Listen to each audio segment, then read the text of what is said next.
Tollywood অভিনেত্রী রীতা ভরি চক্রবর্তী স্কুলে পড়ার সময় থেকেই মডেলিং দিয়ে ক্যারিয়ার শুরু করেছিলেন, আর এবার তাকে দেখা গেল এক ভিন্ন রূপে,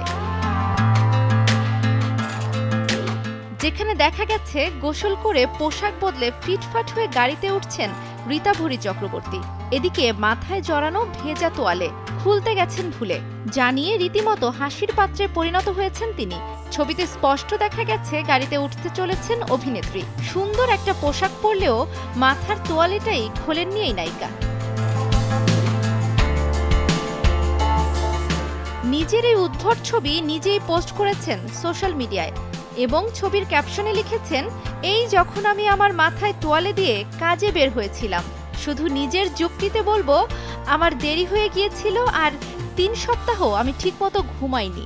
কারো নজর ছাড়া এভাবে বড় হওয়া সত্যিই চাপ। এরকম কি আপনাদের সঙ্গেও হয়? অভিনেত্রী স্বস্তিকা দত্ত এই ছবির কমেন্টে লিখেছেন, এটা শুধু তোমার পক্ষেই সম্ভব। আর তাতে রীতা ভরির জবাব, হ্যাঁ একদম, শুধু হাতে বোতলটাই নেই। বর্তমানে অনেকগুলো কাজ রীতা ভরির হাতে।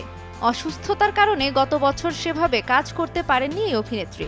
অরিত্র মুখোপাধ্যায়ের নতুন সিনেমা ফাটাফাটিতে কাজ করছেন আবির চট্টোপাধ্যায়ের সঙ্গে। সেখানে এক প্লাস সাইজ মডেলের চরিত্রে তাকে দেখা গিয়েছে, সঙ্গে বলিউডের বেশ কিছু কাজেও দেখা গিয়েছে তাকে। রীতা ভরি প্রথম অভিনয় করেন মাধ্যমিক পরীক্ষার পর। স্টার জলসার ওগবধূ সুন্দরী সিরিয়ালে অভিনয় করে তার পর্দায় অভিষেক হয়।